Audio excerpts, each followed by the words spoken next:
Los hábitos organizan nuestro comportamiento en acciones reflejo que podemos ejecutar sin pensar en ellas. De hecho, el 70% de nuestro comportamiento cotidiano es habitual, acciones que repetimos día tras día. Cuando hablamos de hábitos, básicamente hablamos de nuestro sistema nervioso aprendiendo algo mediante la repetición, para lo cual las conexiones entre las neuronas se modifican. Las neuronas son células nerviosas que, para comunicarse con otras, emiten señales eléctricas y químicas. Si un conjunto de neuronas se mantiene muy activo eléctricamente, es probable que esas neuronas se comuniquen entre sí más fácilmente y formen rutas o patrones que funcionan de forma habitual. Sin embargo, no todas las personas tienen la misma facilidad para formar ciertos hábitos, y la razón es que no todos manejamos de la misma forma algo llamado fricción límbica. La fricción límbica es un término acuñado por el propio Huberman para referirse a la tensión que surge a la hora de superar uno de estos dos estados internos. La ansiedad, un estado en el que estás tan agitado que no puedes involucrarte en el comportamiento que te gustaría, y el cansancio o pereza, que sería el estado opuesto. Cuando te sientes demasiado alerta o demasiado tranquilo, necesitas una gran cantidad de energía para superar esta fricción límbica, y en las fases iniciales de un hábito, esta fricción es especialmente vigorosa. Digamos que estás tratando de adquirir un hábito que quieres realizar justo después de llegar del trabajo. Pero cuando llegas a casa, te sientes agitado porque tienes mucho que hacer todavía, así que hay mucha fricción límbica que debes superar si quieres ponerte a hacer lo que dijiste que harías. Por eso, a la hora de crear cualquier hábito, el objetivo es entrar en lo que se llama automaticidad, es decir, que los circuitos neuronales funcionen automáticamente, con lo que la fricción límbica sea mínima y no te cueste ponerte a hacerlo. Eso no quiere decir que el comportamiento que quieres realizar no requiera esfuerzo como tal, sino que hablamos de empezar a ejecutarlo. Si quieres hacer un entrenamiento de fuerza en el gimnasio, aunque sea un hábito, te seguirá costando un tremendo esfuerzo. Las pesas no se van a levantar solas. Pero el acto de ir al gimnasio, no. Es algo que ya no te genera un alto grado de fricción límbica porque se ha convertido en habitual, automático. Y para crear esta automaticidad que lleva al hábito, Huberman propone dos sistemas que, como veremos después, con ejemplos claros, podemos combinar para maximizar los resultados. El primero es un sistema de división del día en 3 fases de 8 horas. La primera fase engloba las primeras 8 horas después de despertar, la segunda fase serían las siguientes 8 horas y la tercera las 8 restantes. Supongamos que te acuestas a las 10 de la noche y te despiertas a las 6 de la mañana. En la primera fase, que va desde las 6 de la mañana a las 2 de la tarde, todo tu sistema está orientado a la acción y al enfoque, y los neuroquímicos que se liberan naturalmente en tu cerebro y tu cuerpo te permiten superar cualquier fricción límbica con mayor facilidad. Por eso los hábitos que más te cuesta incorporar, es decir, los que más fricción límbica generan, deberías colocarlos dentro de esta primera fase. Haz lo más difícil primero. De esta forma te costará mucho menos. La fase 2 iría de las 2 de la tarde a las 10 de la noche. Durante esta fase del día, debido a los cambios circadianos en nuestra biología, la cantidad de dopamina, norepinefrina y cortisol que circula en nuestro cerebro y torrente sanguíneo tiende a disminuir y un neuromodulador diferente, la serotonina, está comenzando a aumentar. Es un momento excelente para ejecutar hábitos que ya tienes incorporados, cosas que ya vienes haciendo y que por lo tanto no requieren mucha energía para anular esa fricción límbica. Y también es un momento excelente para incorporar hábitos que no te cuesta tanto realizar, cosas que a tu parecer son más sencillas. Y la fase 3 es la fase de sueño, que es donde realmente ocurre la neuroplasticidad. La neuroplasticidad es la base para la formación de hábitos y este recableado de los circuitos neuronales ocurre en estados de sueño profundo.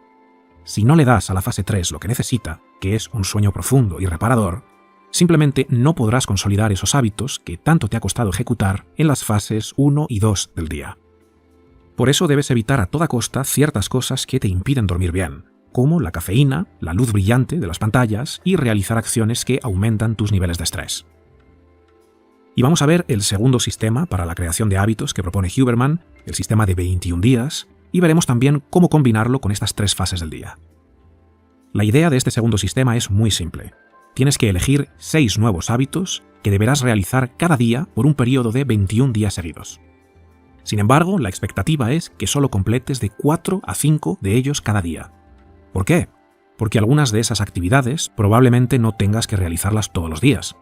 Si ponemos el ejemplo de ir al gimnasio, es algo que tal vez no necesites hacer 7 días a la semana. Por eso se da por hecho que de los 6 hábitos que elijas, solamente realizarás 4 o 5 cada día. Y si algún día fallas y no realizas ni uno solo de los 6 hábitos que te propusiste, no hay castigo. No debes compensarlo de ninguna manera. simplemente continúas con normalidad al día siguiente. Según Huberman, la falta de compensación por los días perdidos, el hecho de que es un programa de intensidad bastante alta durante 21 días, en el que te pones a prueba, y el hecho de que los 6 hábitos pueden ir rotando, hace que este sistema sea muy fácil de integrar, nos ayuda a sobreponernos a la fricción límbica y mantiene el circuito de la dopamina vigoroso, con lo que sentimos ganas de involucrarnos. ¿Cómo combinamos estos dos sistemas, el de las 3 fases del día y este de los 21 días? Muy sencillo. Se trata simplemente de repartir esos 6 hábitos entre la fase 1 y la fase 2 del día. Veamos un ejemplo. Imaginemos que me he propuesto incorporar estos 6 nuevos hábitos durante 21 días. Hacer ejercicio en el gimnasio, leer un mínimo de 10 páginas de un libro, meditar 10 minutos, salir a caminar media hora, llevar un registro de gastos y tocar la guitarra. Es solo un ejemplo, obviamente tú eliges los que a ti te parezca. Lo primero que hacemos es repartir estos 6 hábitos entre la fase 1 y la fase 2. Los hábitos que requieren más esfuerzo físico y concentración los voy a asignar a la fase 1, y los más relajados y los que menos me cuestan los meto en la fase 2. Por ejemplo, hacer ejercicio y meditar los asigno a la fase 1, y el resto a la fase 2. Y la ejecución podría ser algo así. El lunes, nada más despertar, medito 10 minutos y acto seguido me voy al gimnasio. Ya cumplí con los hábitos de la fase 1, así que me voy a trabajar. Cuando regreso del trabajo, ya estoy en la fase 2. Lo primero que hago nada más llegar del trabajo es salir a caminar media hora. De ahí continúo con mi día con normalidad y antes de dormir leo 10 páginas y apunto los gastos que tuve ese día. Y el lunes, por ejemplo, no toco la guitarra porque he decidido que solo voy a tocar la guitarra 3 o 4 días a la semana. Así que el lunes he cumplido con 5 de las 6 tareas. Al día siguiente, martes, tal vez no voy al gimnasio porque decidí entrenar 3 días a la semana, así que me toca descanso, pero sí medito. Me voy a trabajar tranquilamente y después de trabajar empieza la fase 2 donde camino, toco la guitarra, leo antes de dormir y apunto mis gastos. Es decir, otra vez ejecuto 5 de los 6 hábitos, pero no son exactamente los mismos del día anterior porque van rotando, y así sucesivamente, día tras día. Así que ya tienes bastante material para empezar. Primero, escribe los 6 hábitos que te gustaría incorporar.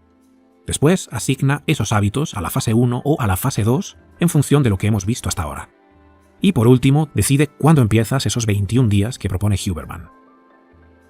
Y vamos con el último sistema, que en este caso usaremos para romper hábitos que ya no queremos seguir reproduciendo. Romper un hábito es, básicamente, romper las sinapsis o conexiones entre neuronas para que dejen de comunicarse entre ellas y los patrones automáticos queden desmantelados.